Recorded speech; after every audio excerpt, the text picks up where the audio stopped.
नमस्कार दोस्तों, आपका Shri KP Sitaram TV news में स्वागत है। देखिए इस समय की खास खबरें। मंदिर की प्राण प्रतिष्ठा पर हुई श्रीमद् भागवत कथा का हुआ समापन, भंडारे का हुआ आयोजन। खुर्जा नगर के प्रसिद्ध श्री नवदुर्गा शक्ति मंदिर पर चल रही श्रीमद् देवी भागवत कथा के अंतिम दिन कथा व्यास श्री विश्वक्सेन जी महाराज ने सुकन्या और च्यवन ऋषि की कथा का श्रोताओं को श्रवण कराया। वहीं आचार्य श्री ने बहुत ही सुंदर ढंग से देवी भागवत का वर्णन किया। साथ ही कथा व्यास श्री विश्वक्सेन जी महाराज द्वारा सती सावित्री की कथा सहित माता रानी की अनेक कथाएं भक्तों को श्रवण कराई।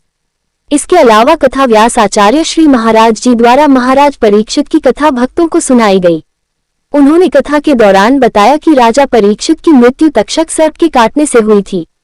इस कारण राजा परीक्षित के पुत्र जन्मेजय सर्प वंश से नाराज हो गए और उन्होंने सर्प वंश का अंत करने के उद्देश्य से यज्ञ करना आरंभ कर दिया, जिसके चलते सर्प खुद आकर अपनी आहुति यज्ञ में देने लगे।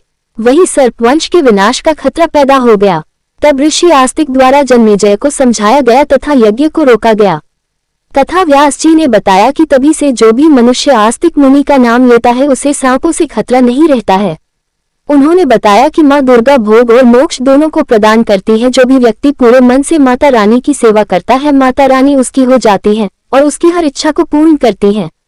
इसीलिए मनुष्य को सदैव अच्छे कर्म करते हुए माता रानी की उपासना करते रहना चाहिए। कथा के समापन के दौरान भंडारे का किया गया आयोजन।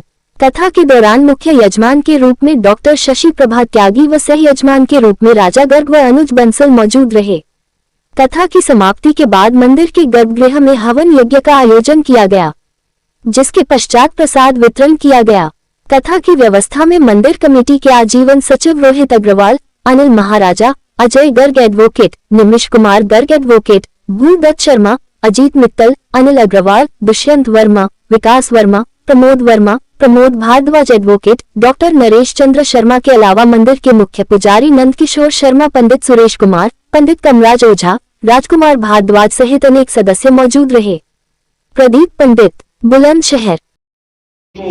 राज्य मिला, राज्य पर सारे सिंहासन पर बैठ करके इन्होंने बड़े बड़े यज्ञ अनुष्ठान जप तप और धर्म कार्य सनातन का प्रचार पापियों का उद्धार किया।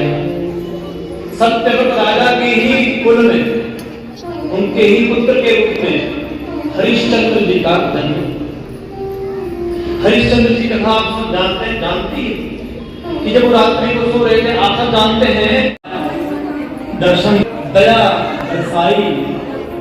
कभी शताक्षी बन के आई, कभी शाकंभरी बन के आई, कभी चंडमुंड घातकी चामुंडा बन के आई, तो कभी महिषासुर को मारने वाले महिषासुर मर्दिनी बन के आई, कभी शुभ निशुभ का उद्धार करने के लिए प्रकट हुई। तो अब सत्य की स्थापना के लिए सत्य व्रत का दिव्य चरित्र देवी माता की दिव्य कथा में आया। सूत जी महाराज कहते हैं शौनकादि ऋषियों, ये सत्य व्रत बड़े ही धार्मिक